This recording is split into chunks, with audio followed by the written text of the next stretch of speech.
Tudo o que você possa imaginar em cosméticos e perfumaria na cidade de Quatá, você encontra em um único só lugar. É isso mesmo, Lufarma Make. Pensou em medicamentos com o melhor preço da cidade? É em um único só lugar. Drogaria Lufarma. O seu último orçamento é aqui.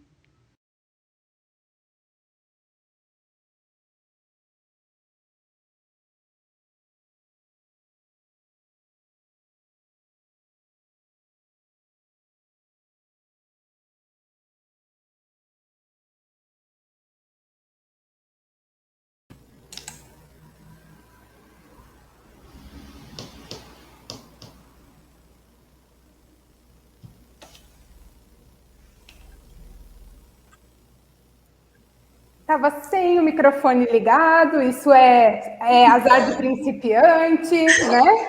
Não é sorte, é azar, a gente não está se adaptando a esse novo meio de comunicação, assim, e eu sou bem amadora, então a gente tem uns erros de vez em quando. Mas, de qualquer forma, o que eu estava falando é que a gente está aqui mais uma vez para conversar com mulheres da nossa cidade, pessoas que atuam aqui na nossa cidade e que têm uma representatividade muito grande, né, no município, e que são mulheres fortes, mulheres determinadas, e para falar de um assunto que não é tão divertido, tão agradável, mas que é de suma importância, que é de fundamental importância, porque, como estão dizendo agora, depois da pandemia do coronavírus, é uma epidemia ou uma pandemia dentro da pandemia, que é a violência doméstica. Né? A gente vai falar um pouco de saúde da mulher também, mas o foco principal é na violência doméstica. Se a gente fizer uma pesquisa bem rápida nos provedores enfim, nos buscadores, né, de internet, a gente vai perceber que o tema violência contra a mulher é um tema que está sendo muito discutido e que está muito em voga. E com uma pesquisinha mais apurada um pouquinho, a gente percebe que os termos que são mais buscados no Google, por exemplo, são relacionados, né, e assim, são buscados por mulheres, são relacionados ao cansaço, à exaustão e à violência doméstica. As mulheres vão atrás de orientação, de ajuda, de cuidado, né? E isso tem se intensificado muito agora nesse período que nós estamos teoricamente confinados, né? Dentro de casa, saindo o mínimo possível, tendo o mínimo possível de relações, enfim, com mais gente, né? E isso está muito intenso, né? E a violência doméstica tem tido uma alta muito grande. Então, hoje nós trouxemos aqui a advogada, a doutora Ana Paula Bertoli, para nos esclarecer um pouco sobre a Lei Maria da Penha, sobre como vai ser tratada a vítima e possivelmente o agressor também. Temos aqui a secretária de Saúde, a Ivana, do município aqui de Quatá. Temos a Luciane, que é a secretária da Promoção Social do município. Temos também a Daniela Santiago, que trabalha com isso, estuda basicamente a violência, né? Ela é assistente social.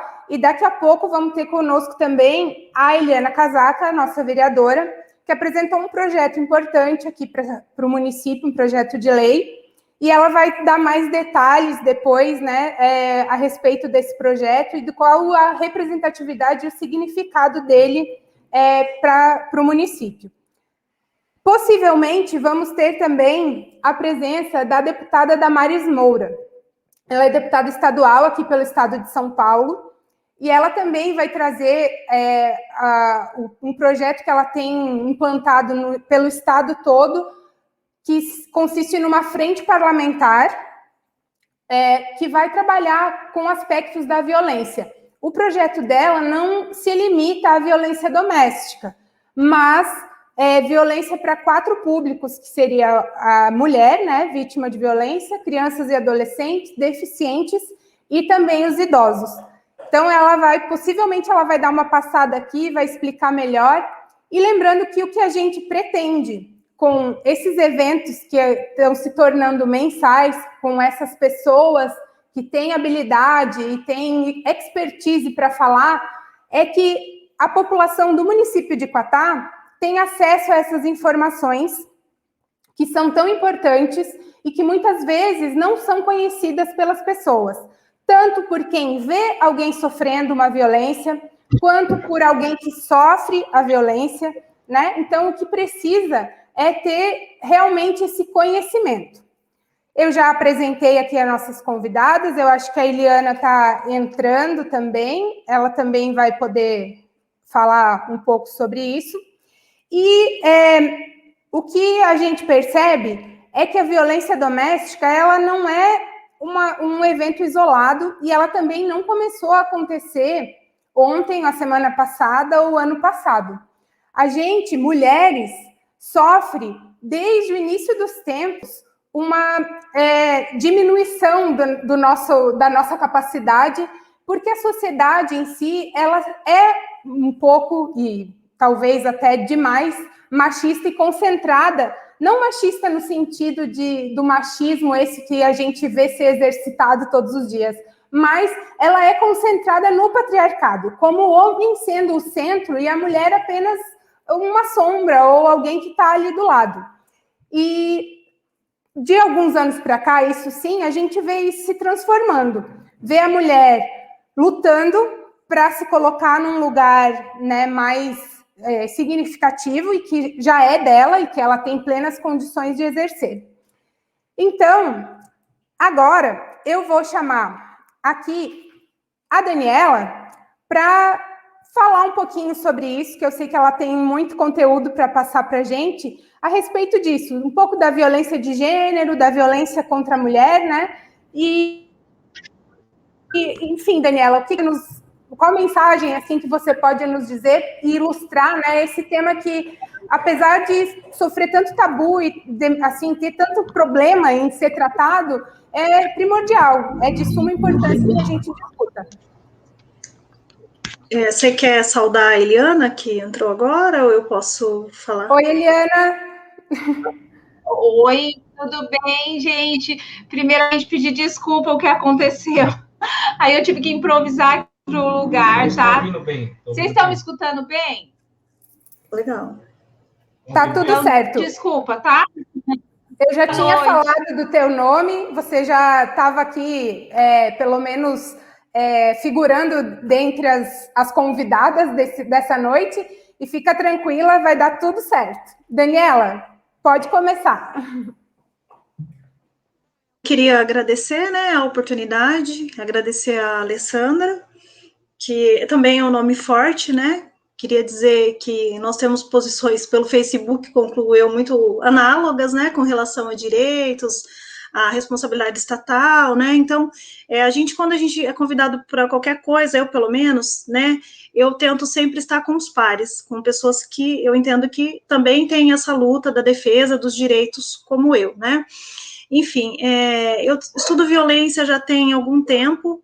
Eu estudei inicialmente violência contra a criança e depois eu fui mais para violência contra a mulher. Meu doutorado agora é na área, né, da violência, porque ele explora os dispositivos que são constituídos para que a mulher se sinta, para que a mulher seja violada sem que às vezes ela perceba essa violação.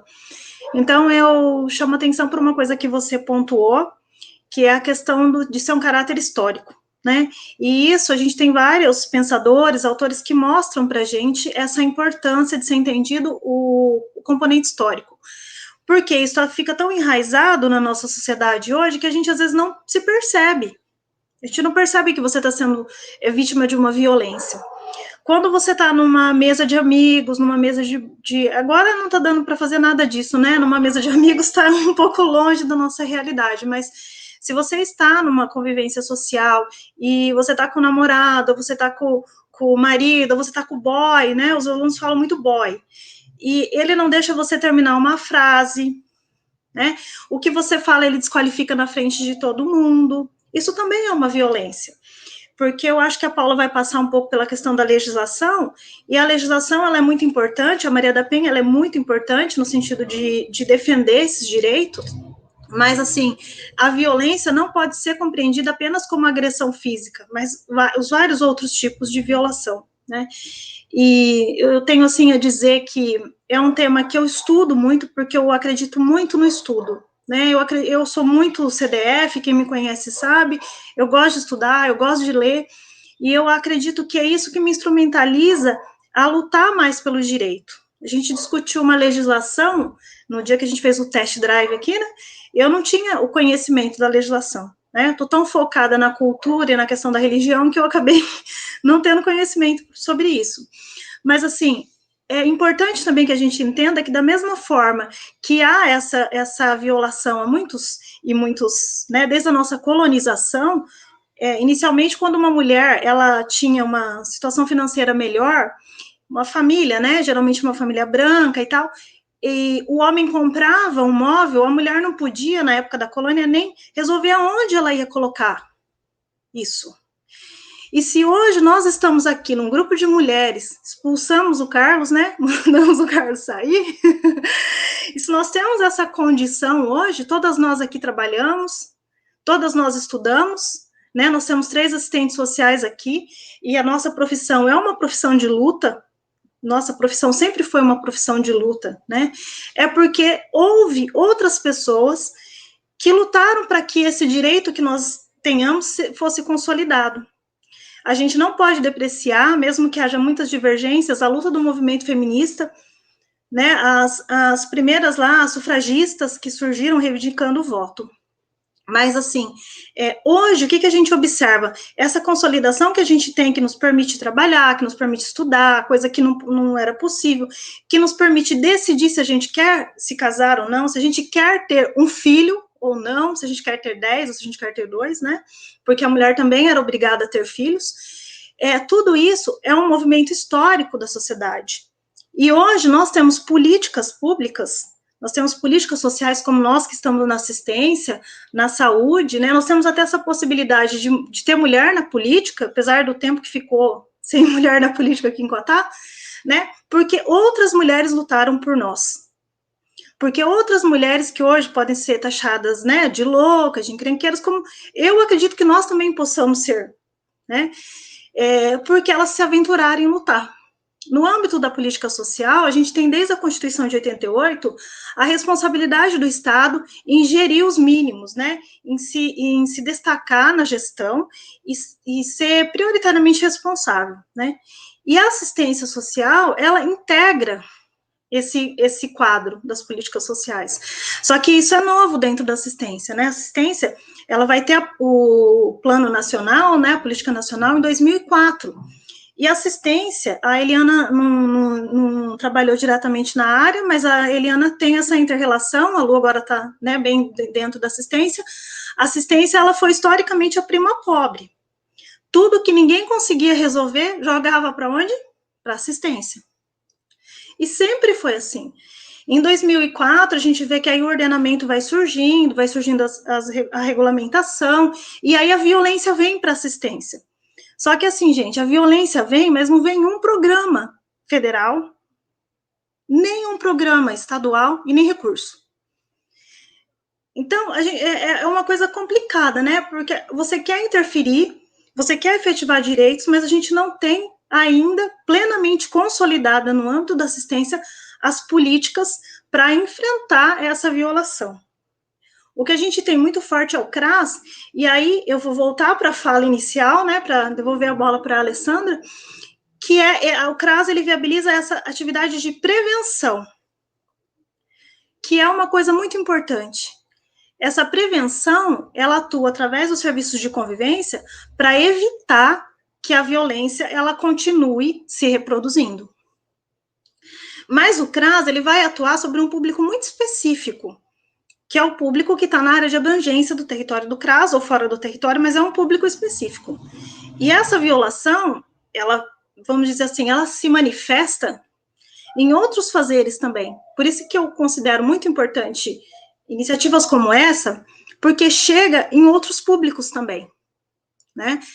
Porque quando você aceita uma piadinha, eu já falei que eu sou chata, né, gente? Eu sou mesmo. Quando você aceita uma piadinha, quando você aceita alguém te depreciar, quando na roda de amigos, é porque ela é mulher, é porque não sei o quê, você também está colaborando para que esse perfil seja sustentado. Então, eu penso assim, que eu não sei como que é a programação de vocês, né? Mas eu penso que seja muito importante essas e outras discussões. A gente tem pouco tempo, né? Eu não posso me empolgar, porque eu falo pra caramba, mas que buscassem aprofundar essa importância, a importância das políticas públicas na defesa, tanto na prevenção, como é o caso do CRAS, como na defesa, daquele momento que a violação já aconteceu, e que essa violação trouxe mais prejuízos para a mulher, para a subjetividade, né, para todos os aspectos do desenvolvimento dela. Daniela, eu acho que você trouxe muitos pontos, né, que a gente pode debater, e ainda bem, porque nós vamos ter assunto para muitos encontros ainda. É óbvio que a gente não pretende esgotar o tema, nem tem essa pretensão em uma hora e meia, que é o nosso caso hoje. Mas, assim, até em relação à questão histórica, na minha fala, eu agora, já fazendo uma reflexão, coloquei assim como se só o homem tivesse responsabilidade sobre o machismo ou sobre a violência de gênero. Mas, na verdade, a gente tem uma educação e foi construído, né, em cima disso, e nós, mulheres, temos que estar o tempo todo nos policiando para não cometer violências contra nós mesmas. Isso é importante. Né, aceitar esse tipo de coisa, e também contra as outras mulheres. E eu Isso acho é importante. Que assim, a gente tem visto cada vez mais a necessidade da conscientização das próprias mulheres, porque a gente, infelizmente, e eu me coloco totalmente nisso, quando acontece qualquer evento nesse sentido, ou uma violência, ou um desrespeito que seja, que já é uma violência, a primeira coisa que faz é apontar para quem foi desrespeitado, né? E no caso das mulheres, mais ainda para as nossas pares. Então, a reeducação, ela precisa ser feita de uma forma social e muito abrangente, não só com os homens, mas também com as mulheres, para que elas percebam isso, né? Percebam que nós próprias nos violamos, nos violentamos, e que isso cesse de alguma forma, né? Isso é muito importante. Eu experimento essa reflexão assim diariamente. Eu saio para caminhar de manhã bem cedinho, 6 horas, por aí, e eu mesma fico me perguntando, será que a minha bermuda está muito curta? Eu vou por aquela rua que tem gente ali, desse jeito que eu estou vestida, ou eu evito aquele caminho? Então, assim, eu não tenho que... É óbvio que, do jeito que a coisa está e com a sociedade como eu até, por precaução, deva tomar alguns cuidados. Mas, em teoria, esse perigo não existe, mas é dentro de mim que estão esses preconceitos e esses medos, né? Então, assim, realmente a educação, ela precisa ser global e geral. Mas, puxando agora para um outro tema que você tocou, eu vou chamar a Luciane, porque ela vai poder falar um pouco mais do CRAS e do trabalho que é desenvolvido, como que funciona, né, aqui no município esse atendimento, seja de prevenção, preventivo, ou mesmo depois que a violência já aconteceu. Luciane? Oi, boa noite a todos, obrigado pelo convite, né, um espaço muito importante. Nós temos esse trabalho social, essa responsabilidade, né, social. Nosso próprio departamento, né, ele vem representar, né, ele absorve, né, dentro de políticas públicas, né, automaticamente defender esse lado muito importante do ser humano. E um deles realmente é esse trabalho voltado, né, às mulheres, ou mesmo à criança, ao público, né, que é violentado, ou até mesmo de manter uma certa convivência na comunidade, né? Então, nós fazemos, o CRAS, ele tem uma equipe técnica voltada, né, para uma escuta, ele tem um atendimento para poder acolher, né, as pessoas que mais precisam e que estão sendo vítimas, né, de algum abuso. A violência doméstica, ela abrange, né, ela não fica só voltado ao tratamento ou a maus tratos, né, é que muitas vezes chega o maus trato, a violência mesmo, ela chega em forma, né, de um boletim de ocorrência, ela sempre chega em forma de algum documento, algum papel, alguma solicitação de acompanhamento. Então, nós desenvolvemos esse acompanhamento dentro do município, um acompanhamento psicossocial, porque não conseguimos tratar as particularidades, porque nós não temos recursos, né, para isso, voltados, né, nós não temos, por exemplo, um abrigo, né, a mulher, quando ela é violentada, ou o homem, né, ou a pessoa, ela não tem aonde se abrigar, então, muitas vezes, ela acaba sendo submissa, né, àquela própria pessoa, então, ela vive um sentimento muito amargo, né, ela se fecha contra, né, ela mesma, ela se revolta contra ela mesma, só que ela continua convivendo no mesmo ambiente do próprio agressor. Então, assim, nós encontramos muitas dificuldades, né, com esse andar do acompanhamento. Por quê? Na realidade, como a Daniela já disse, né, as políticas públicas, elas deveriam também abranger um tratamento maior e também um recurso maior destinado a isso, né?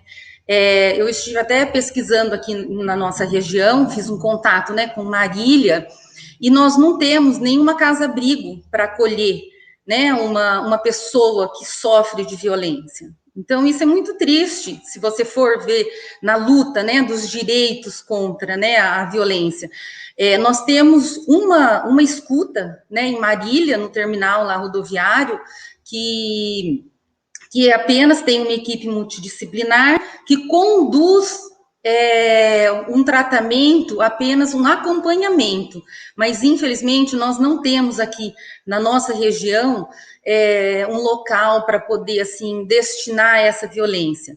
Mas o município ele está voltado à escuta, ele tem essa linha direta, né? A gente fala a referência do CRAS, porque o CRAS ele presta um serviço na comunidade, ele fica um local onde que nós temos um índice assim alto, nós não temos assim em números como citar, né? Mas a gente sabe, de conhecimento, vários acompanhamentos, né, que envolve a mulher, que envolve a pessoa que é agredida.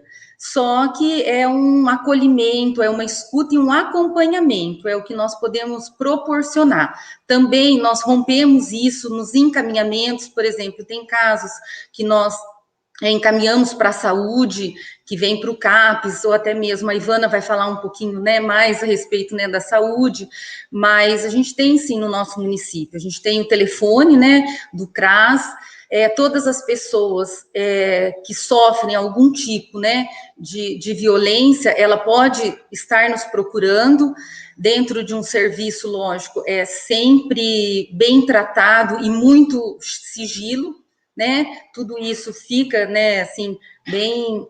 Só que, infelizmente, nós não temos, assim, como dar um suporte maior devido à falta mesmo das políticas, né, públicas não serem tão efetivas e eficazes, infelizmente. É triste, mas sim, é a nossa realidade, né? Sim, é um inimigo invisível, é um problema grave que nós temos. Ainda bem que nós não temos, assim, números altos, né, que demanda, né, algo, assim, extremo, né, para poder extrapolar, né, e o que chega para nós, né, que chega para as meninas lá do CRAS, para a equipe, né, que tem uma psicóloga, as assistentes sociais, então, assim, elas conseguem realizar todo um tratamento, né, assim, de acompanhamento, né, não só com a pessoa, como mesmo na questão familiar e nesse convívio também, né, um fortalecimento de vínculo, a continuidade, né, do fortalecimento de vínculo e a presença da pessoa, para que ela possa conviver dentro, né, da nossa sociedade. Então, no CRAS, ele tem todo esse trabalho, né, voltado para a comunidade mesmo. Sim, e infelizmente o nosso município ele não é diferente do Brasil, do resto do Brasil, Não, porque infelizmente. a gente sabe que a legislação, falando especificamente a Lei Maria da Penha, ela é uma legislação muito abrangente, muito assim humana, né? Mas em quase todo o Brasil ela não tem a aplicação como funciona na teoria. Mas a gente vai falar um pouquinho mais disso daqui a pouco. Agora, eu vou só dar uma pausinha aqui, porque eu vou fazer uma propaganda do nosso canal, Desenvolve Quatá. Aproveitar aqui a audiência, né? As meninas que chamaram o público aí, e dizer que o Desenvolve Quatá, ele foi criado o ano passado, com o início da pandemia, para ajudar as pessoas e os empresários daqui da cidade a tentarem um suspiro na crise que naquela época estava se instalando e que agora já está completamente instalada, né? O nosso propósito é ajudar as pessoas a dar caminhos, dar opções.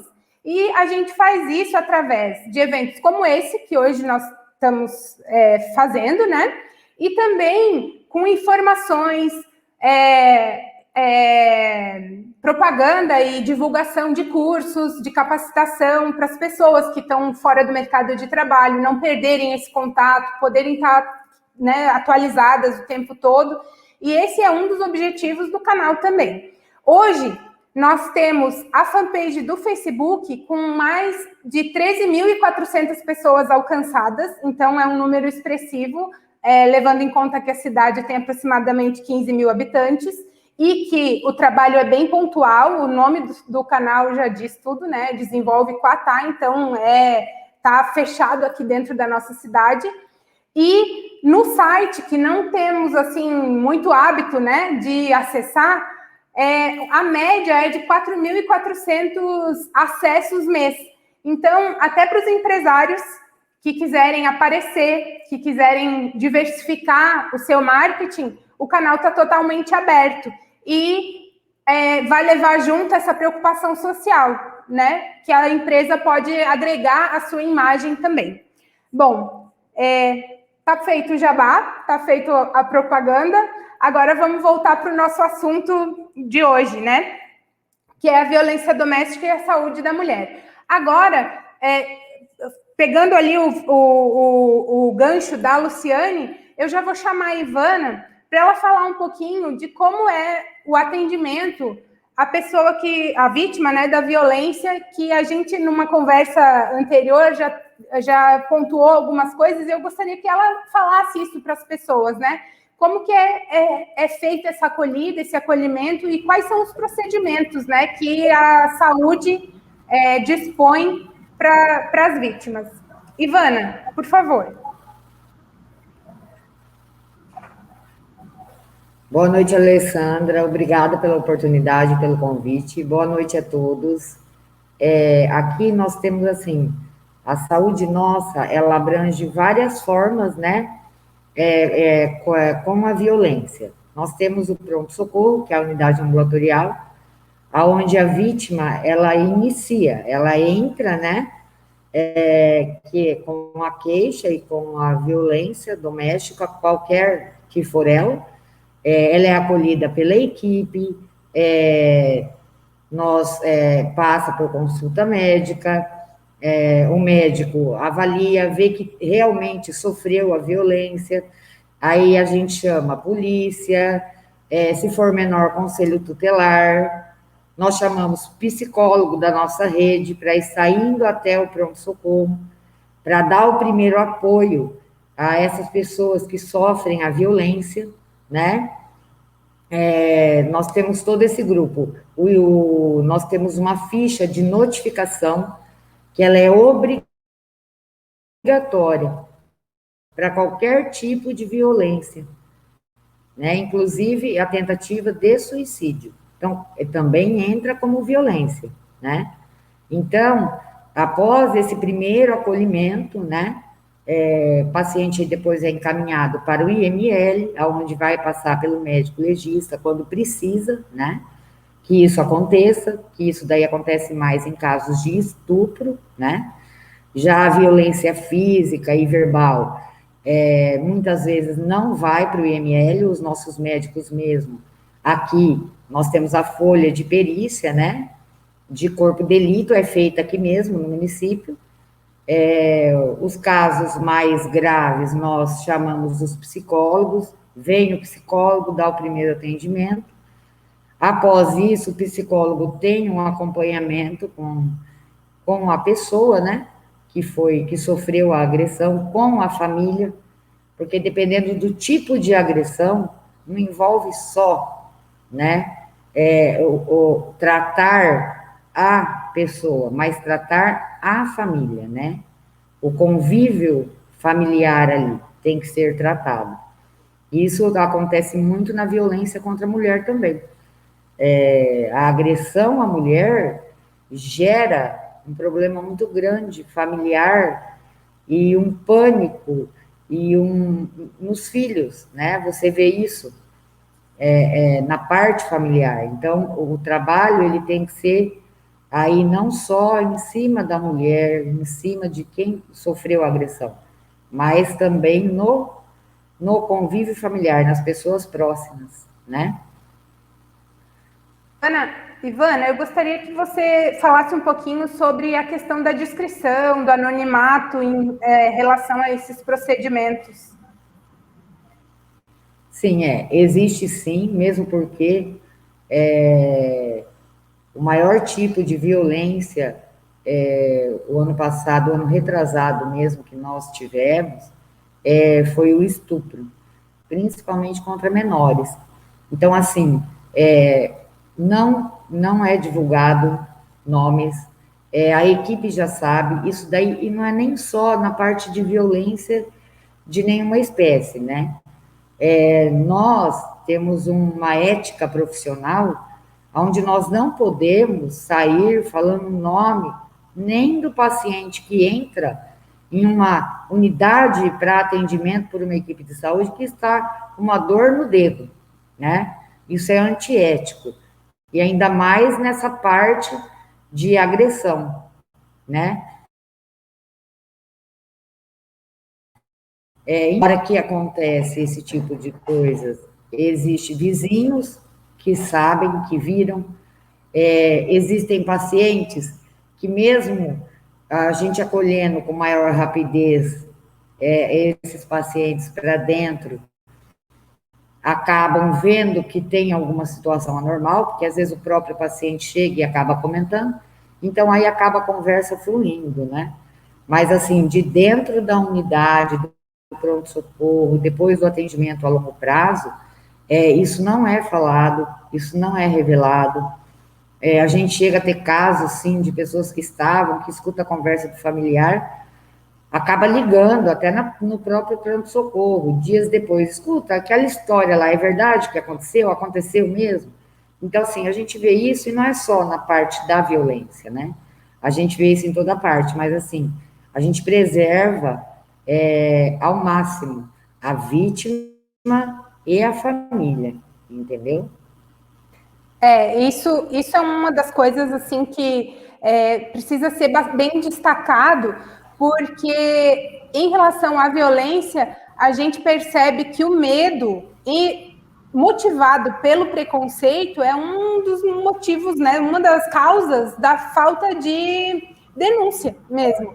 A mulher, ela já é oprimida socialmente, né, naturalmente socialmente, e aí o fato de cair na boca do povo, vamos dizer assim, numa linguagem bem popular, isso também faz com que ela se reprima ainda mais, e por muitas vezes continue aguentando e suportando essa violência por muito tempo. Então, nós temos a questão do medo, da vergonha, né? Nós temos também a questão da dependência financeira, dependência psicossocial, né, também, mas são temas que precisam ser levantados, e dizer para as pessoas que quando ela vai passar por um atendimento, a equipe que vai prestar esse atendimento, ela está treinada, ela está capacitada para que acolha essa vítima e o assunto fique dentro daquele local, né? Que a vítima não seja mais exposta. Eu acho que isso é de fundamental importância.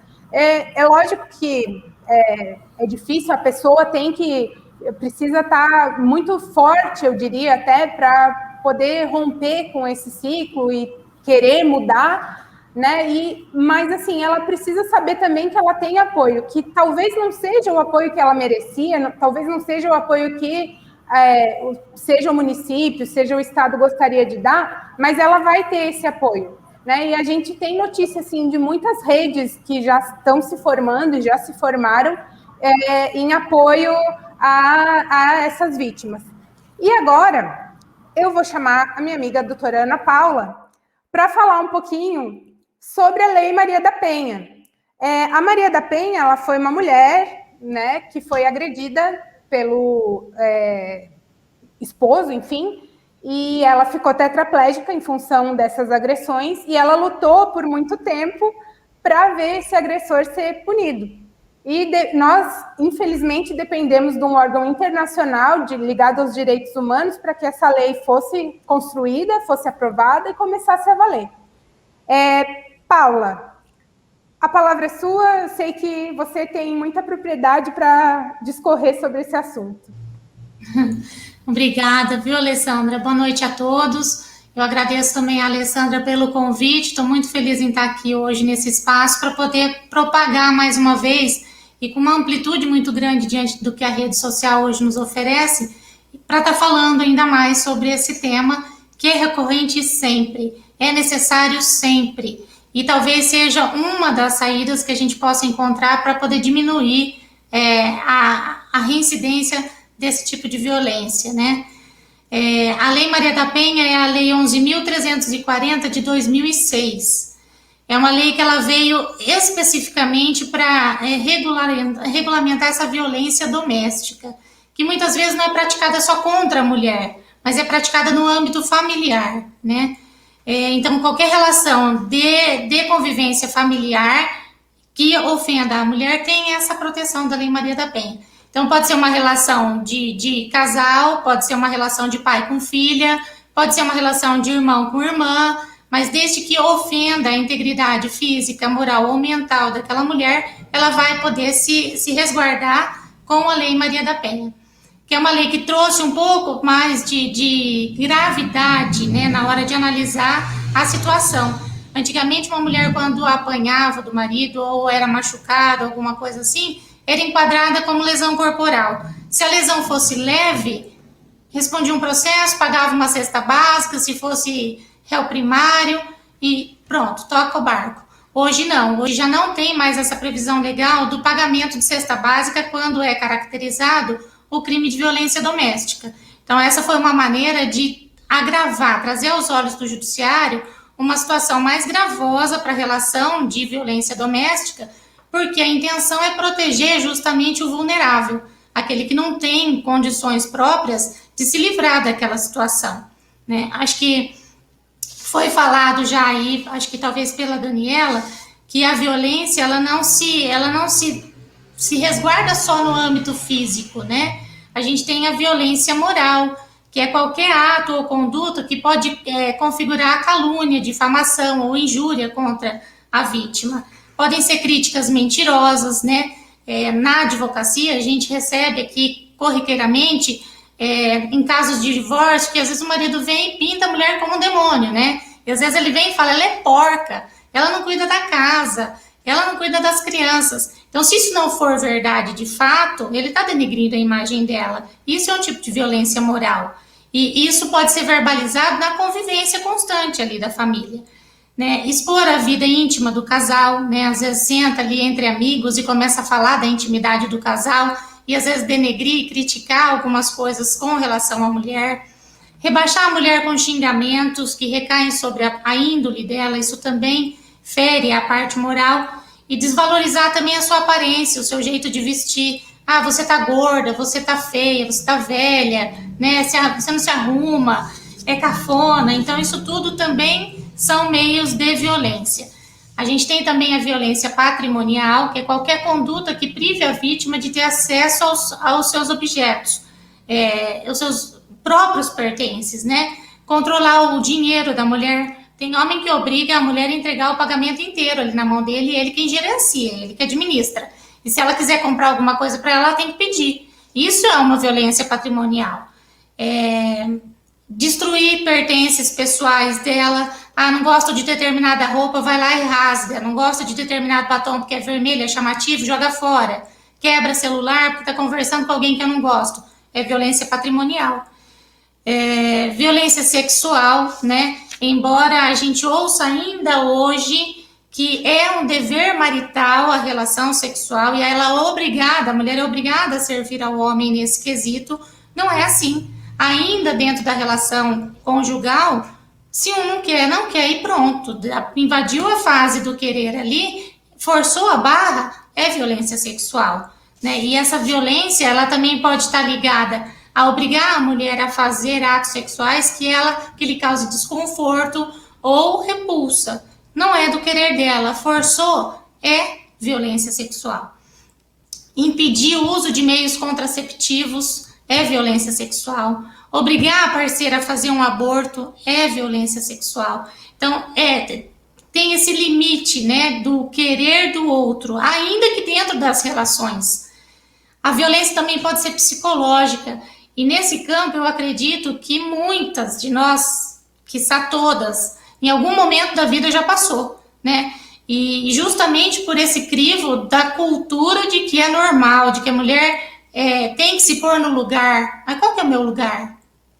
Né? Aonde que está escrito qual é o meu lugar? Como é que eu devo sentar? Como é que eu devo me vestir? Como é que eu devo responder a um homem ou não? Então, são padrões impostos, mas que na verdade são mitos, porque a gente tem que fazer o que a gente se sente bem, né? E essa violência psicológica é uma conduta que causa dano emocional para a vida da pessoa e que tenta controlar as suas ações, né? Então, ameaças dentro da relação ali do convívio doméstico, a gente vê muito aqui no escritório situações de ameaça da retirada do filho, né? Vive naquele ciclo de violência, mas se você separar de mim, eu vou tomar os filhos, você não vai ficar com as crianças.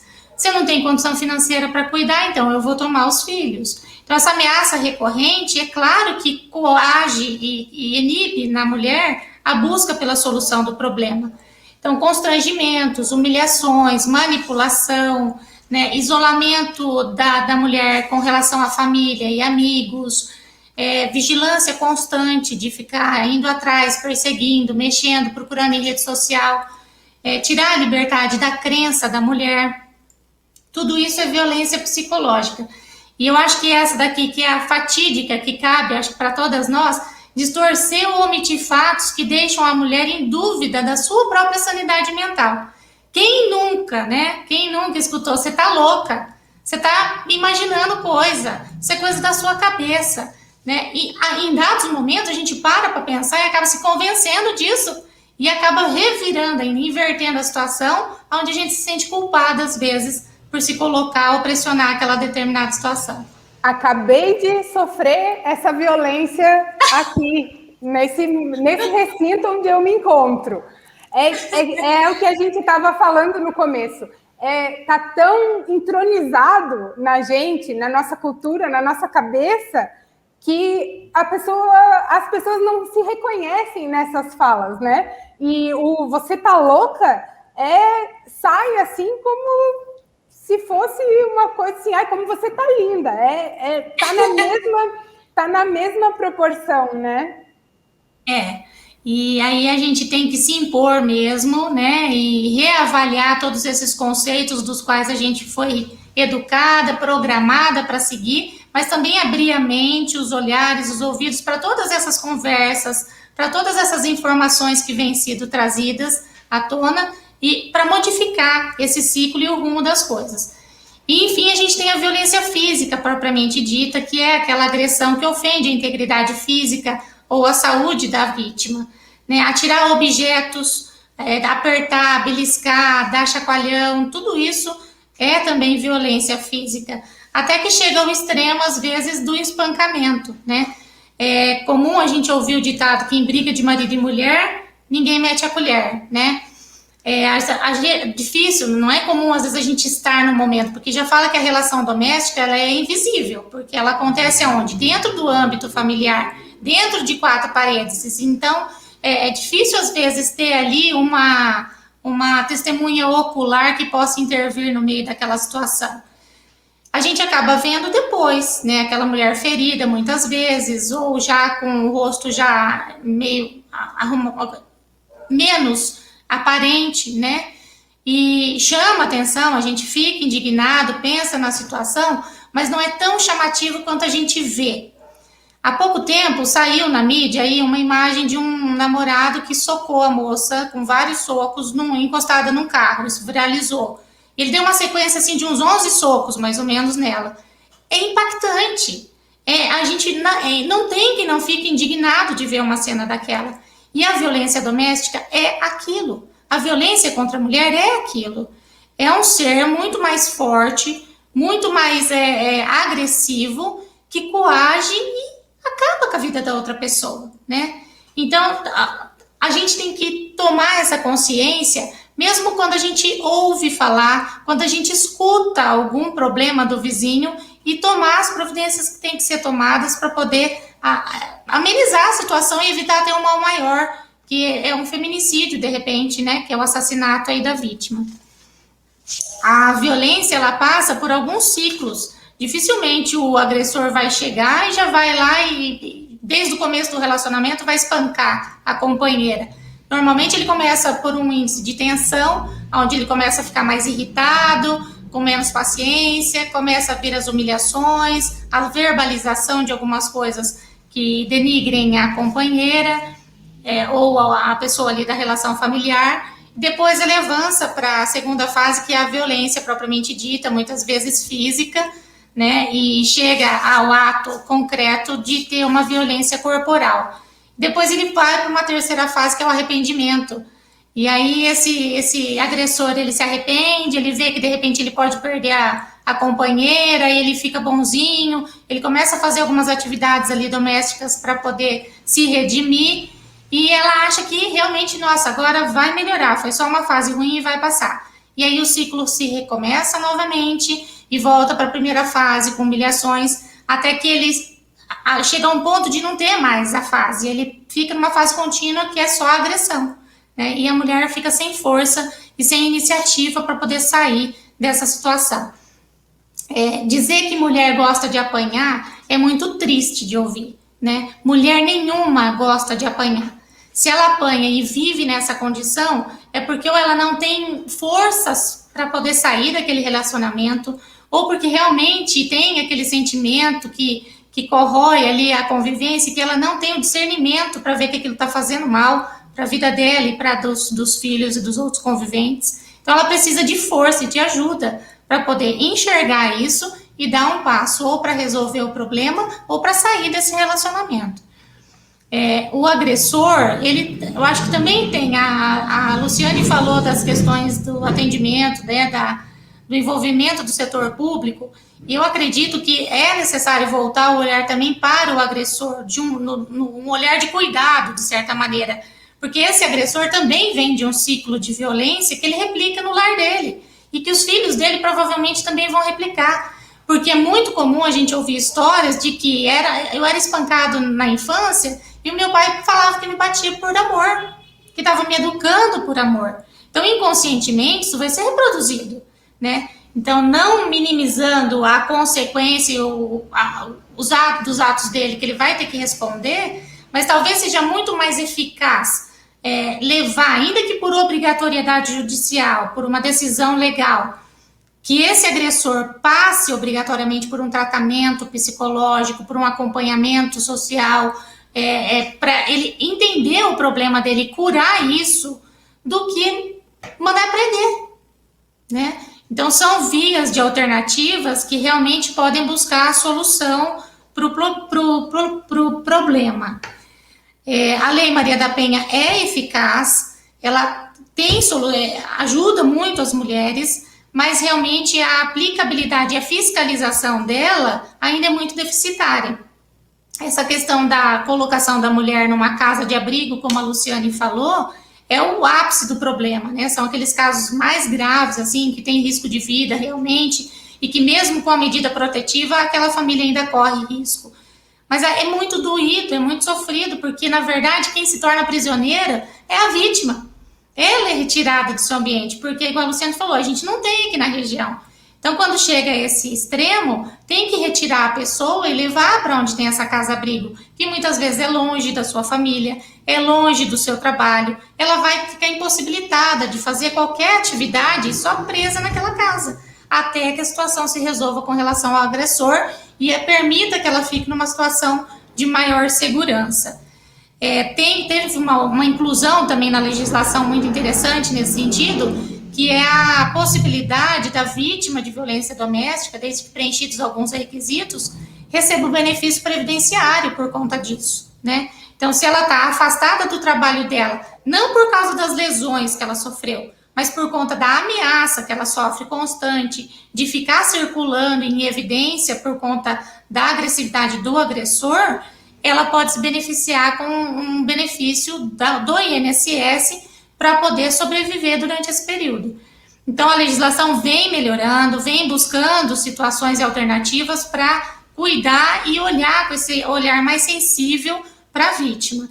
As políticas públicas são essenciais, a meu ver, né? E eu acho que nesse ponto cabem as instituições, que nem nós aqui numa cidade pequena, cabe a unir forças, né? Se não vem da União, não vem da federação, não vem do Estado, talvez o próprio município se mobilizar e se unir com o OAB, e se unir com o Rotary, se unir com o Lions e tudo mais instituição que puder colaborar para montar um subsídio de acolhimento, né? Acho que alguém chegou a falar que a gente não tem muitos casos assim, de violência doméstica aqui na cidade. Eu não busquei o levantamento agora, porque por conta da pandemia, isso reduziu drasticamente, não é a nossa realidade. Mas em 2019, eu fiz um levantamento e até julho do ano de 2019, aqui em Quatá, nós tínhamos 70 processos de violência doméstica registrados e transcorrendo aqui no fórum. 70. Então, vamos colocar essa média, vamos pôr a média de 60. Até o final do ano, então, teoricamente, teríamos 120 processos registrados. Isso é a minoria da minoria. A maioria se cala, não leva para o judiciário, não leva para a delegacia e fica por isso mesmo.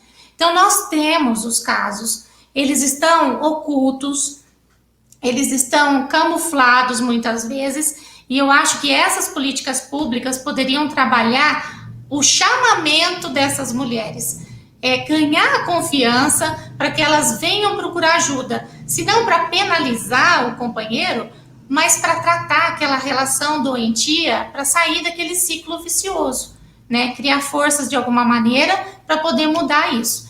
E isso é um trabalho de confiança. Eu acredito que as assistentes sociais que têm um contato maior e direto com esse público saibam a dificuldade que é de ter acesso a essas informações. Então, eu acho que esse trabalho de chamamento, de acolhimento, de confiança, pode mudar o rumo dessas histórias. É isso aí.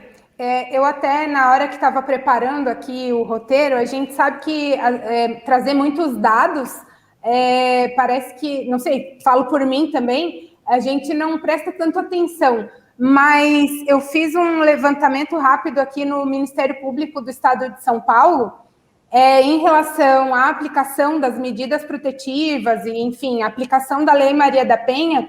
Em 2020, houve um aumento de 98%. Gente, quer dizer que praticamente dobrou o deferimento de medidas protetivas de urgência, que são aquelas medidas que são previstas na lei, como afastamento do lar, distanciamento, né? O agressor da vítima, o magistrado, ele dispõe, né, na decisão dele, de quantos metros o agressor tem que ficar longe da vítima. Então, foram 98% de aumento só agora em 2020.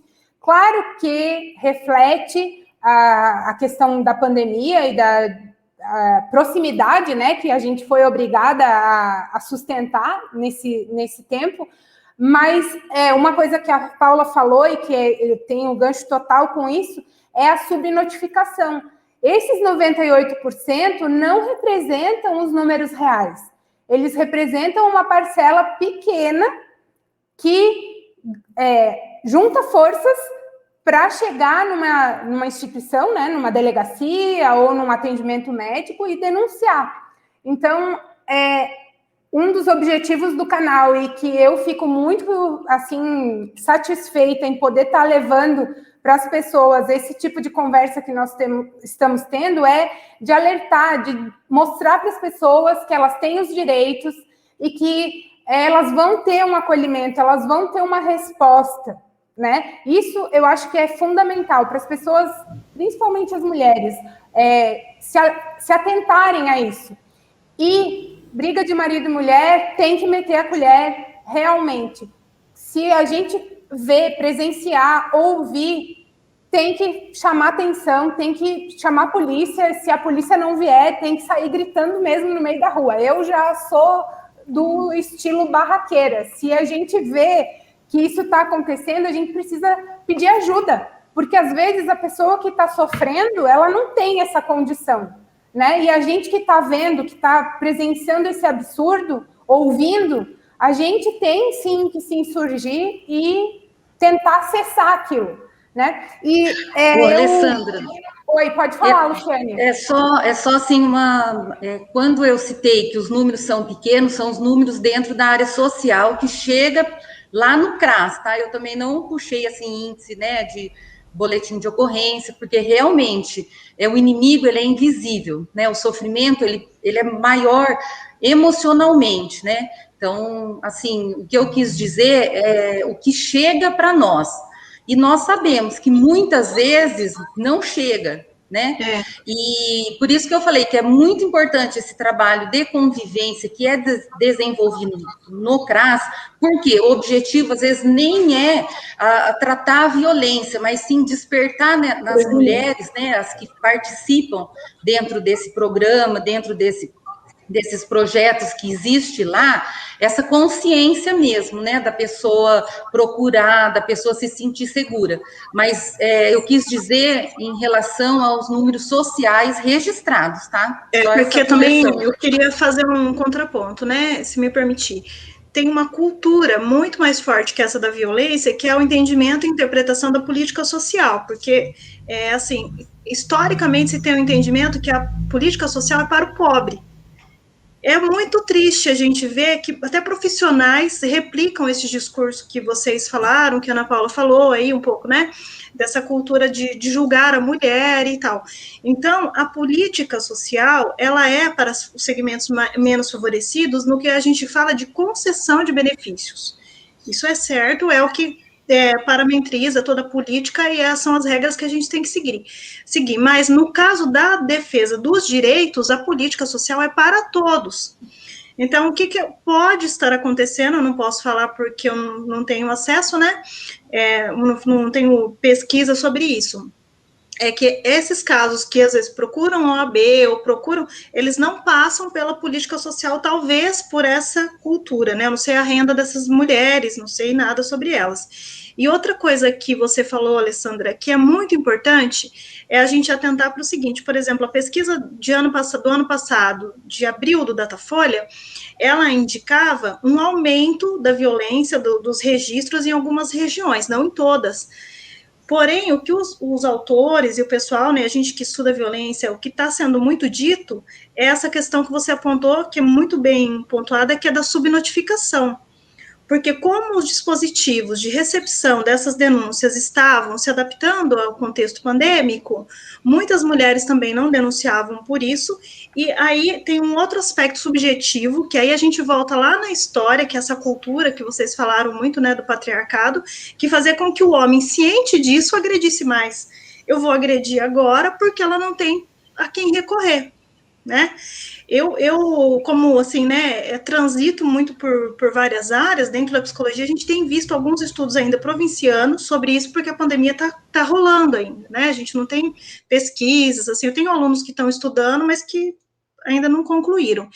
E outra coisa, assim, só para finalizar, que eu gostaria de apontar é que isso que vocês falaram, né, eu também vivi muito, porque eu também, além de tudo, eu tive uma educação essencialmente católica, cristã, e quando eu fui fazer faculdade, para mim, o serviço social me tornou gente mesmo, para falar a verdade. É que aí eu comecei a ver a vida de outras formas, mas você acredita, Alessandra, que às vezes eu vou colocar uma roupa e eu ainda fico com isso? Gente, eu sou feminista daquelas de carteirinha, de ter livros da Frida, a Lu sabe que é verdade. De se bobear, faço uma tatuagem da Frida, eu pinto a Frida no meu quarto. De usar máscara com batom, né, Dani? Isso daqui é um símbolo do feminismo. Tem gente que olha e pergunta se é um rosário, assim, sabe? Porque quem é da luta sabe que isso é um símbolo da luta, né? Mas quem não é, não sabe. Então eu falo, não, isso aqui é do feminismo. Daí tem gente que fala, é daquelas mulheres que ficam peladas. Eu falo, não sei o quê. Daí você vai explicando. Mas às vezes eu me coloco nessa condição. Eu falo, eu pego, paro e falo assim, peraí, para que eu estudei tanto, né? Pessoa que lute para me aguentar, né, para me suportar, eu vou usar meu batom vermelho mesmo, eu vou usar minhas biju mesmo, né, porque eu me tornei essa mulher hoje, porque eu passei por muito perrengue, porque eu estudei, mas as outras gerações não precisam ser assim.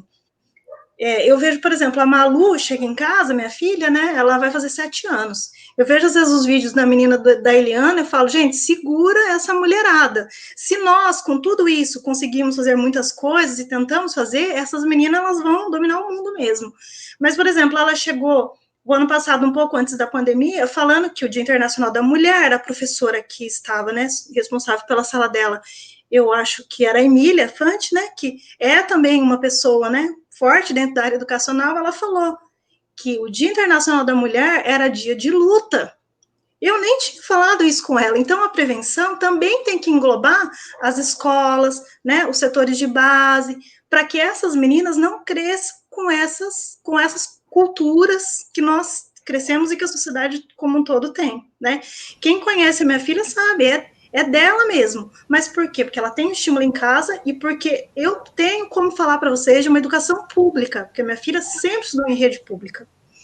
E dela ter esse posicionamento, né? Porque no Dia Internacional, eu sei que é um senso comum dar o parabéns, né?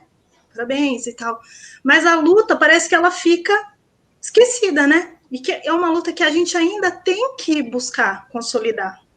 Porque se hoje nós estamos aqui falando de violação, falando de violência, olha a lei que a Paula falou, né? Mudou para responsabilizar, porque não era responsabilizado. É porque ainda há muito a se percorrer, né? Na minha opinião.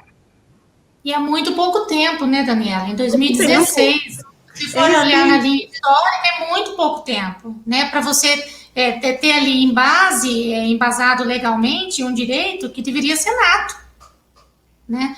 Só para concluir aqui, Alessandra, eu também queria colocar como que a vítima de violência doméstica, quais são os recursos que ela tem para pedir socorro, né? Então, temos aí a Lei Maria da Penha em vigência, né, no qual ela pode tentar uma medida protetiva.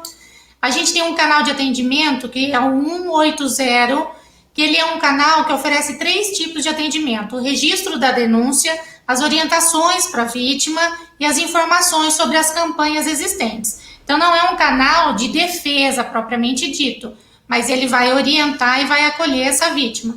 Tem o canal da Polícia Militar, que é o 190, que esse deve ser usado na iminência e no ato ali da ocorrência da violência, para poder cessar e ter um socorro na urgência, ou ainda depois que aconteceu, para que a mulher procure e possa ser encaminhada para as providências legais cabíveis, né?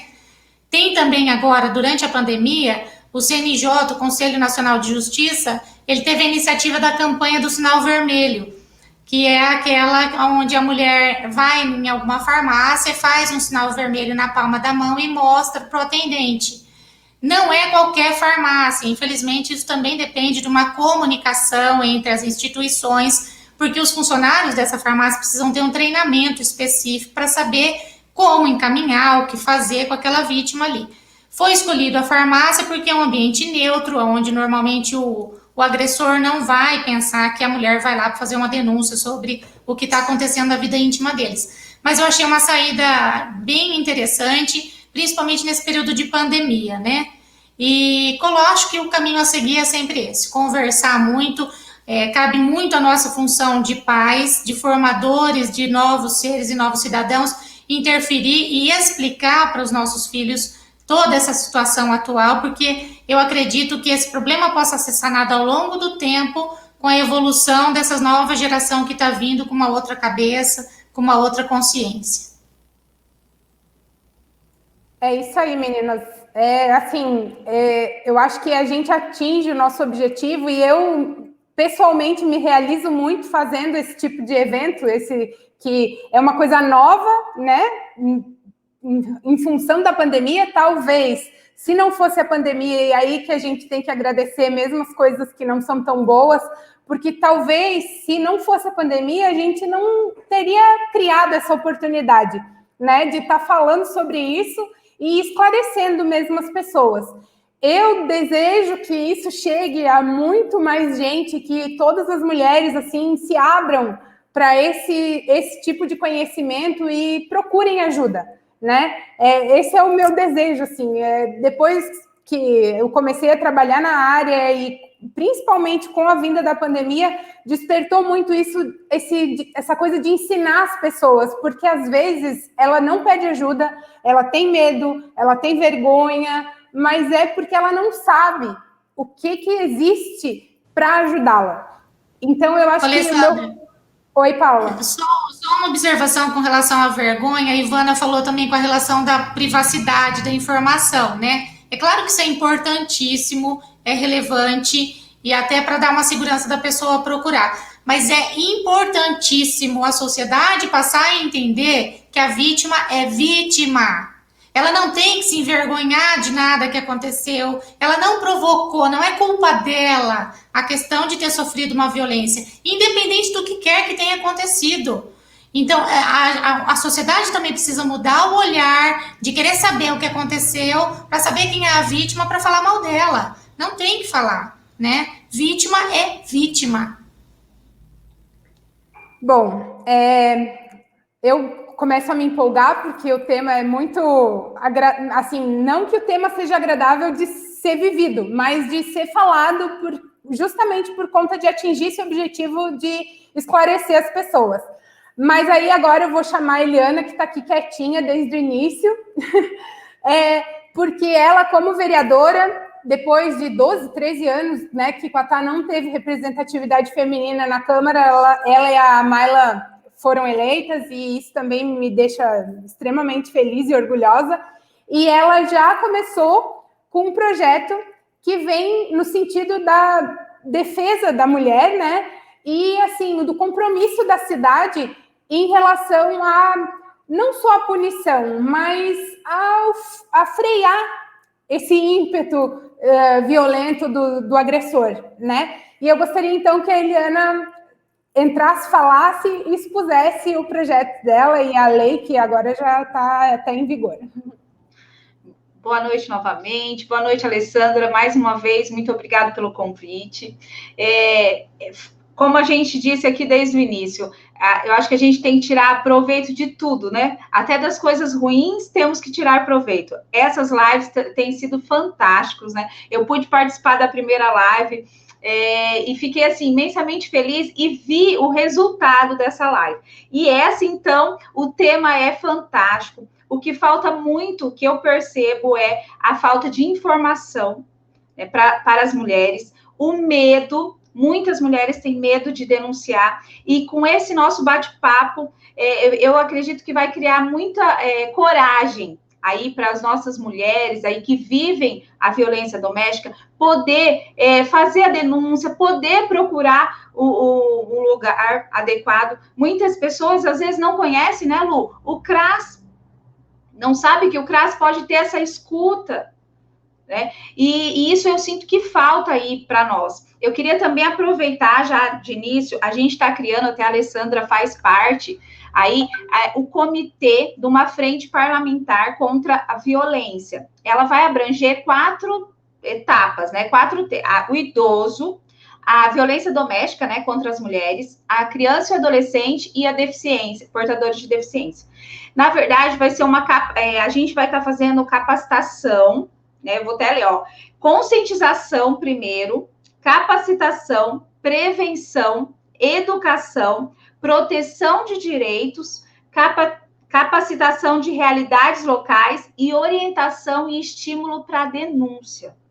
Então, nós vamos, essa live até, pelo que a gente conversou com o pessoal do comitê, né, Alessandra, ela pode até já incluir no mês de abril os nossos trabalhos. Então, nós vamos ter, assim, várias lives, palestras, né, porque agora, infelizmente, não podemos fazer nada presencial, nesse objetivo de prevenção, de colocar vários profissionais aí para vários temas, e um deles é a violência doméstica contra a mulher.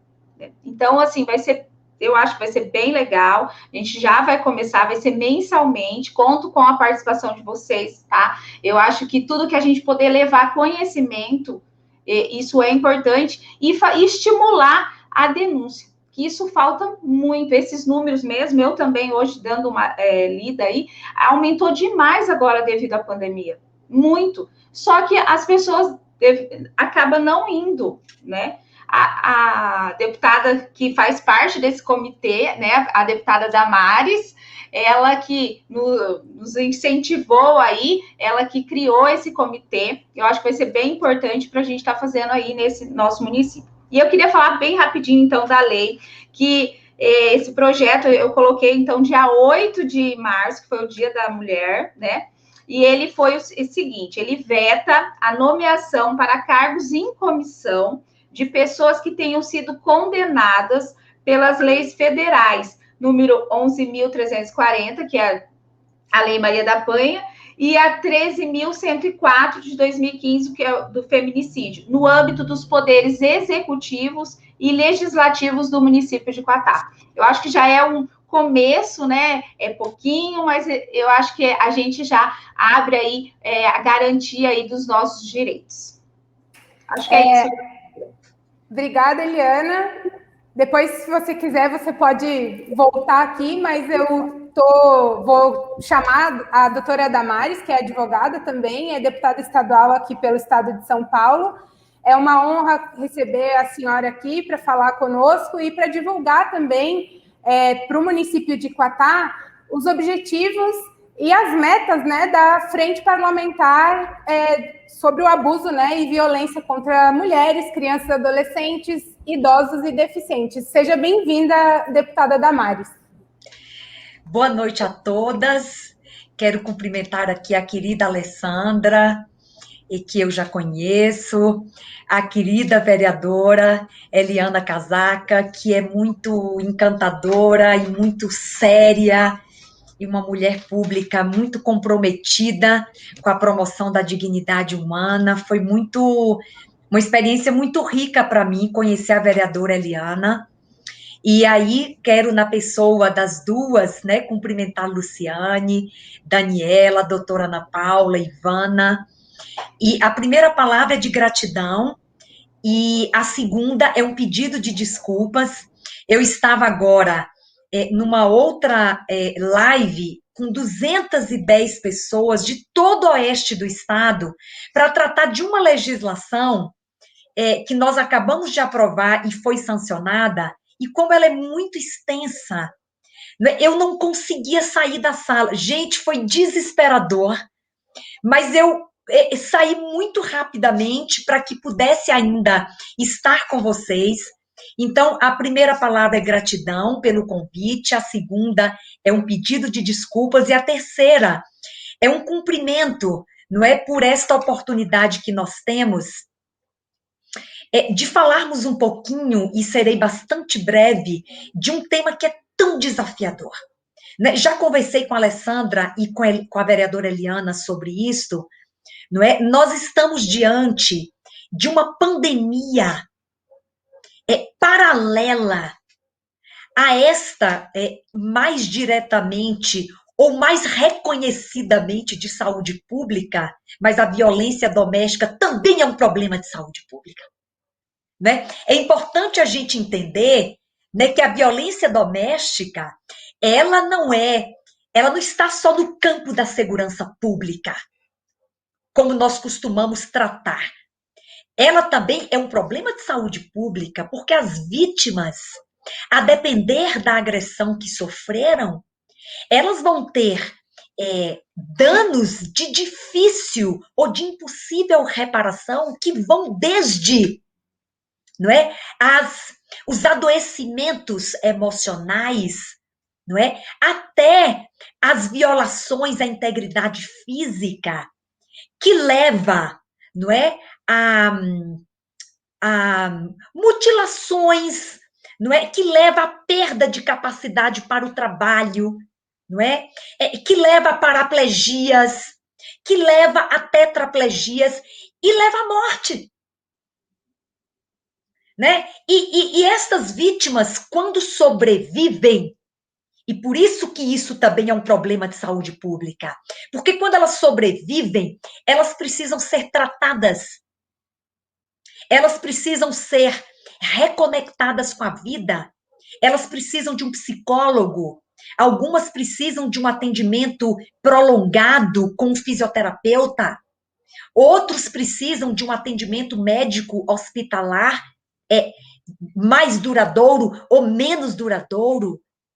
Né? Portanto, nós não estamos falando só de um problema de segurança pública, nós estamos falando de um problema de saúde pública, nós estamos diante de um crime, um dos mais dolorosos que nós já assistimos nesse país, uma criança de 4 anos de idade, que possivelmente, é claro que as autoridades policiais ainda não encerraram a investigação e o inquérito policial, mas há fortes indícios de que esta criança foi vítima de violência doméstica que levou-a à morte, com 4 anos de idade. E se isso se confirmar, foi uma morte cruel, com dilaceração de órgãos.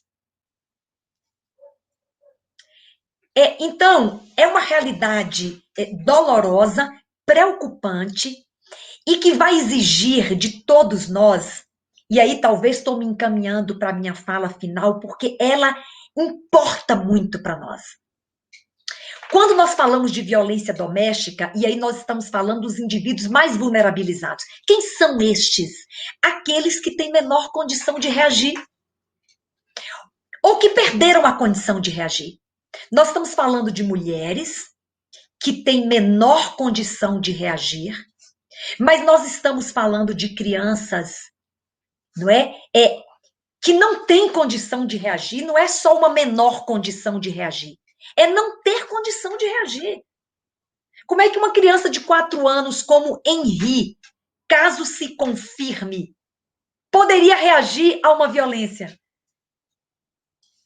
Né? Nós estamos falando dos idosos que têm tão pequena condição de reagir a uma violência. Nós estamos falando da pessoa com deficiência.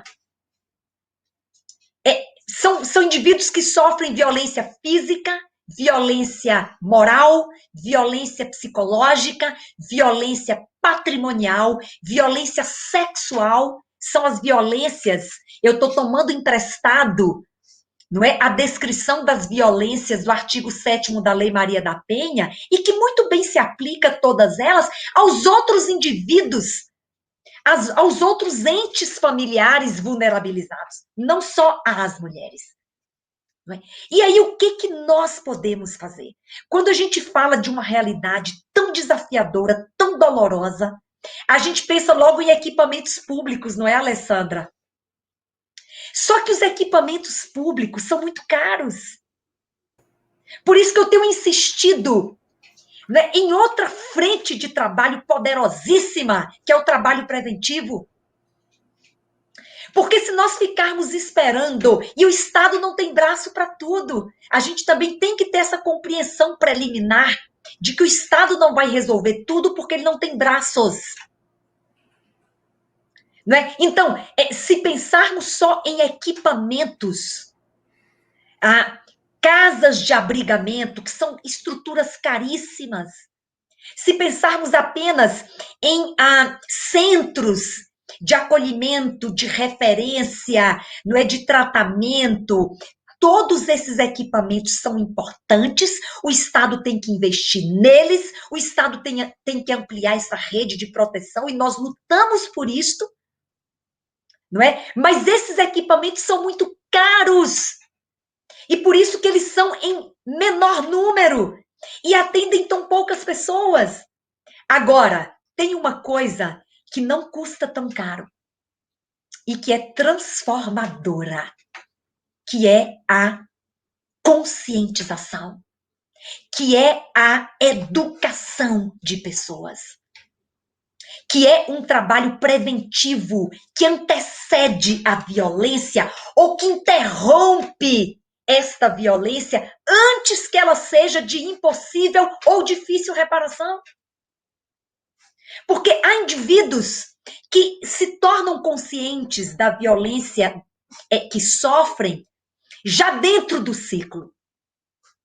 Mas há tempo ainda de interromper para que os efeitos daquela violência não sejam tão severos, tão profundos, tão difíceis de ser tratados pela saúde pública, que é tão ainda limitada para esse atendimento e para esse acolhimento.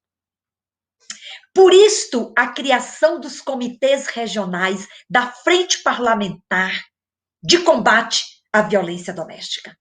Eu tenho a alegria, não é a pretensão, eu tenho a alegria de ser criadora da primeira Frente Parlamentar de Combate à Violência Doméstica da Assembleia Legislativa de São Paulo. Porque eu venho de uma experiência de atendimento de vítimas de violência doméstica, não é? Que não poderia ser diferente. Não é? Ao exercer este mandato, era imperioso que eu criasse uma frente parlamentar para combater violência doméstica, que é uma violência silenciosa, difícil de combater, porque a gente não sabe o que se passa nas quatro paredes de uma casa, de um quarto de um casal. Às vezes a viatura de polícia está passando na rua onde uma mulher está sendo morta, o policial não pode fazer nada porque ele não sabe. É no silêncio das paredes de uma casa. Olha que violência difícil de ser combatida. É por isso que é tão importante a conscientização.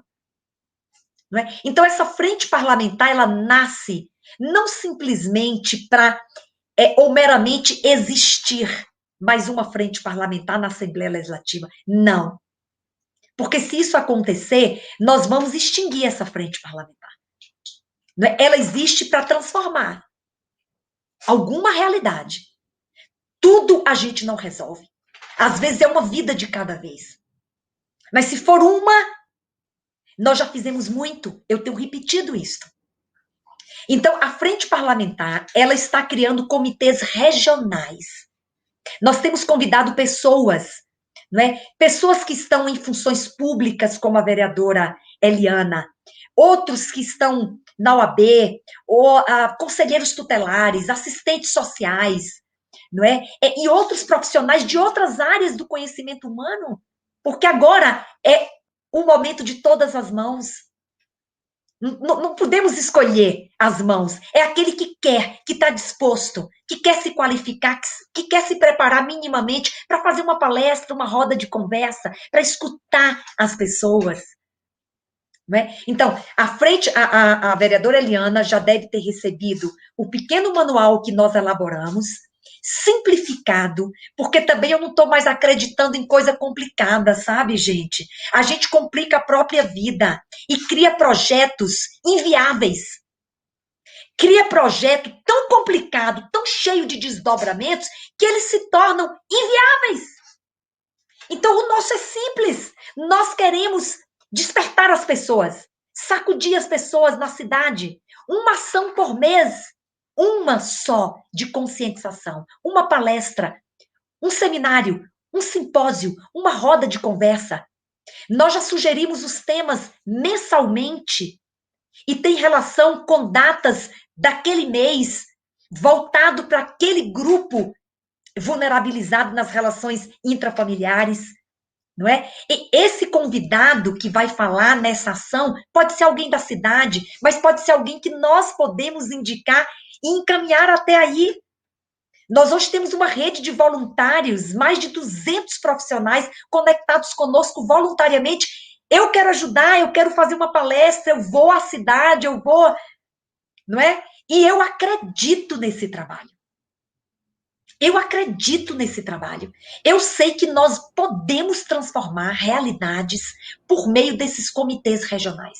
Então, eu encerro aqui agradecendo a disposição de vocês que estão aqui, que certamente estarão junto com a Alessandra, com a vereadora Eliana, não é, fazendo esse trabalho, colocando-nos à disposição, não é, para participar diretamente dele e ajudarmos da forma que for possível fazermos. Muito obrigada, desculpem o atraso e também porque acho que falei demais, mas é um tema que, e por último, não posso deixar de noticiar, não é, uma lei nossa, da minha autoria, que foi aprovada e foi recentemente sancionada pelo governador, está em vigor, para nós implementarmos em todas as escolas públicas de São Paulo a capacitação de professores para treinarem alunos do ensino fundamental até o ensino médio, que são crianças e adolescentes, a identificarem na prática se estão sendo vítimas de violência doméstica e abuso sexual,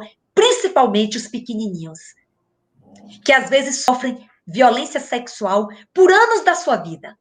Mas ele não sabia que era uma violência sexual.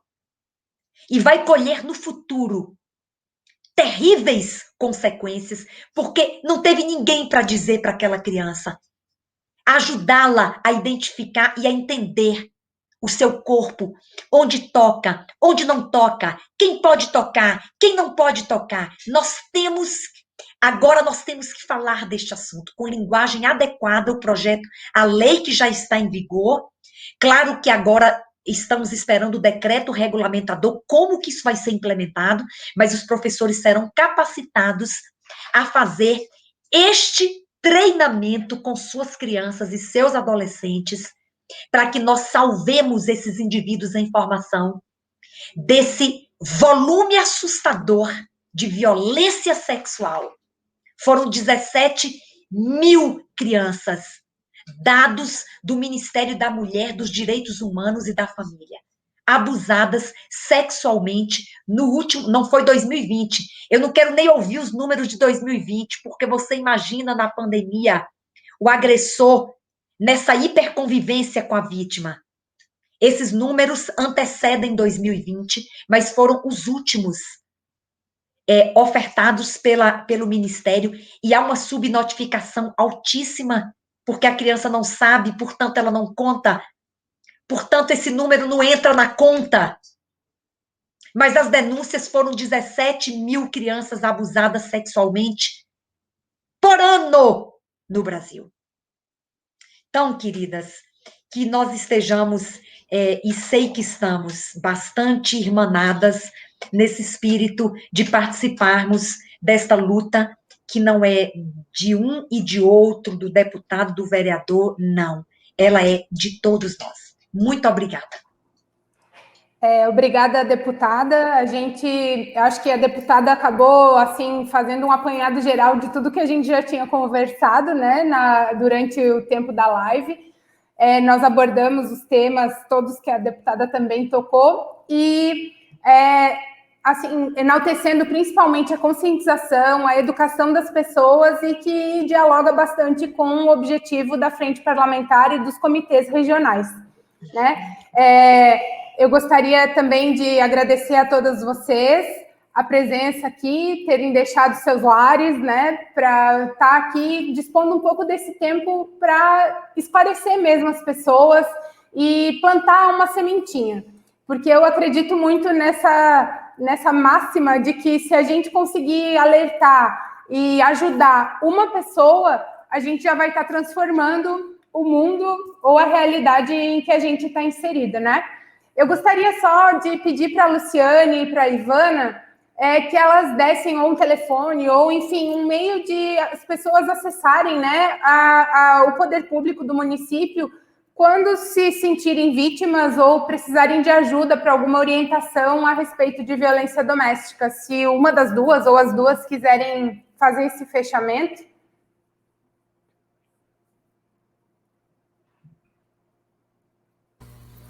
Alessandra, o telefone que nós temos seria o da nossa emergência, né? Que seria 192 ou 33669700. Pode estar ligando também no centro de saúde, nos horários comerciais, né? Que é 33669600. Pede para falar com a assistente social nossa, que daí ela vai orientar, né, os outros serviços. E 24 horas na unidade, que eu já falei, que seria 192 e o 33669700.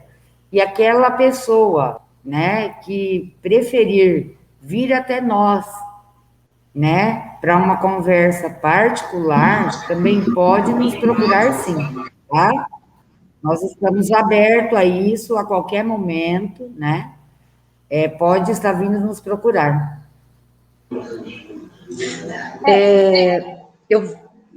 Pode falar, Luciana. Posso falar? Então, nós temos, né, o telefone fixo, né, que é o 3366-1937, né, que é o telefone direto lá do CRAS, e também nós temos o WhatsApp para aquela pessoa, né, que queira mandar um WhatsApp, mesmo não se identificar, nós estamos, assim, abertos ao acolhimento, como eu já disse, o nosso telefone é 99651-5044. Como eu sempre falo, muitas vezes as pessoas que não vêm até nós podemos ir até eles. Então, assim, o CRAS, né, tanto a Secretaria de Promoção Social, ela está aberta, né, a isso, né, a Daniela sabe que ela também, né, trabalha lá com a gente, e nós temos esse telefone para poder escutar também, que é um dos nossos papéis. Obrigada. Só uma colocação, tem o Disque 100 também, né, do Ministério. Não é o 180? O Disque denúncia também? O Disque 100, ele é para todo tipo de violação. Ele é anônimo também, e pode ser feita denúncia também via site, né? E essas denúncias, elas vêm para a gente checar, vai para o Ministério Público encaminha para a gente checar, não tem nenhum dado, nada também que permita a identificação, por conta dessa questão de ter medo, né, de se colocar. Até por conta disso, só um parêntese, quando a gente recebe do Disque 100, a maior parte das violações que a gente tem notícia são com relação a idosos. De mulher quase, assim, quase não chega, né, Lu? É mais violação do idoso, que aparece mais no Disque 100. Eu só reforçando aí os números de telefone, porque eu fiz umas pesquisas aqui, e se eu pudesse, eu ficava falando com vocês e conversando por muito tempo, e aí eu acabo não falando metade, ou nem um terço daquilo que eu tinha separado. E uma das informações era o Disque Denúncia, que é ou o 180 ou o Disque 100, e que em 2020 foi 30% do total dessas denúncias feitas a esses números estavam relacionadas à violência doméstica. Então, são os dois, Disque 100 ou Disque 180, vai ter o atendimento, né, por esses dois números. Paula, uma palavrinha final para a gente se despedir? Olha, eu quero agradecer novamente, foi muito enriquecedor esse momento, acho que todo mundo trouxe uma fala para contribuir, para agregar. Sempre que a gente se reúne, por mais que se fale do assunto, sempre tem um ponto a mais para ser agregado, para ser observado e dar continuidade depois. E espero que possa ter contribuído de alguma maneira aí também nas informações e que seja o primeiro de muitos outros encontros aí, principalmente entre mulheres. Eliana? Também agradecer mais uma vez, Alessandra, agradecer as minhas amigas, companheiras, e que vamos firmes aí nessa luta, agradecer mais uma vez a deputada, tá, que está nos ajudando aí na formação desse comitê, e que estamos juntos, e eu vou deixar sempre a minha frase, lugar de mulher é onde ela quiser. Deputada, a senhora quer dar um tchau aqui para o pessoal de Quatá? Eu queria dizer da minha do meu privilégio de estar aqui entre vocês, não é? Eu percebo que são todas mulheres envolvidas com este assunto, e isso nos traz esperança. Todas as vezes que eu participo de um encontro como esse, onde pessoas, não é, estão se comprometendo ou já estão há muitos anos nesta luta, isso nos traz esperança. Esperança de dias melhores e esperança de que muitas pessoas poderão, por meio do nosso trabalho, singelo ou não, há ações que são muito representativas, há outras que são mais singelas, como a que pretende ser este comitê. É uma ação singela, mas é uma ação que pode trazer muito resultado. Eu fiquei muito, assim, tocada com os números que foram apresentados, Alessandra. Acho que se você puder, eu vou fazer um pedido, repetir. Luciane mencionou um WhatsApp, né? Esses WhatsApps são importantíssimos, não é? Então, se pudesse repetir os números, o Disque 100 é para todas as violações, crianças, idosos, não é? Pessoa com deficiência. O 180 é o Disque Mulher, não é? Ele é específico para a mulher. Mas, gente, se não lembrar de nenhum desses números, é 190, se a violência está acontecendo naquele momento, não é? E não podemos esquecer do boletim eletrônico. Última coisa, Alessandro, o Estado de São Paulo agora, o governo de São Paulo instituiu o boletim eletrônico. Se você jogar no Google, boletim eletrônico São Paulo, vai aparecer o formulário. Ele é simples, ele é autoexplicativo, e você pode fazer um boletim de ocorrência pelo seu celular, não é? Então, é também uma ferramenta importante para a denúncia à autoridade policial. Que Deus abençoe a todos. Muito obrigada pela oportunidade que vocês me deram de, ainda que na parte final desta live, poder participar.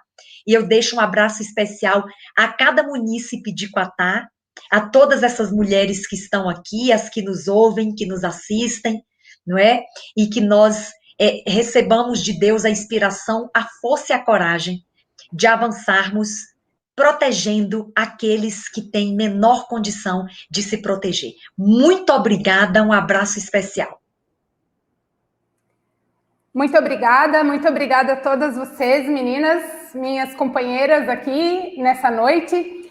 Eu vou repetir os telefones, especialmente o do WhatsApp do CRAS, que é o 18, né, que é o nosso prefixo aqui, 99651 5044, tá? Que as pessoas podem acessar, vai ter o sigilo ali, de repente uma conversa mais pessoal, né? E ela vai ter um encaminhamento, enfim, um atendimento que ela necessitar ou a orientação. Eu só tenho a agradecer por esse espaço, agradecer a companhia de vocês, todos os esclarecimentos e, como eu já falei, uma realização até pessoal de poder levar esse tipo de conversa para vários lares que talvez não tivessem a oportunidade de ter, né, esse conhecimento se não fosse esse meio que é tão, ao mesmo tempo, odiado e amado, que são as redes sociais. Vamos aproveitar delas para fazer o bem. E eu acho que foi isso que a gente fez essa noite. Sim, deputada. Alessandra, eu não posso terminar aqui sem falar uma coisa. Porque tem pessoas nos ouvindo e a gente tem que ter muita responsabilidade social para falar. O maior obstáculo para combater violência doméstica é o silêncio. Nós temos que romper o silêncio. Luciane trouxe os números, né? Ivana também trouxe os números de telefone, de contato. Você precisa contar. Se você não tem coragem de denunciar, se você é vítima, conta para alguém. Alguém pode fazer isto em seu nome e por você, mas não fique em silêncio. Quebre o silêncio e salve a sua e a vida de outras pessoas. O mais importante é quebrar o silêncio. É isso aí. Eu já falei, se você vê, se você souber, se você sofre, Avise alguém, grite, fale, porque é dessa forma que a gente vai transformar essa realidade e fazer esses números baixarem, que é só esse o objetivo primeiro. Muito obrigada a todas, muito obrigada a toda a população de Quatá que nos assiste, nos incentiva. Um beijão e o mês que vem a gente vai estar aqui de novo com outro tema, tá bom? Tchau, tchau, gente. Muito obrigada. Tchau, gente. Um abraço a todos.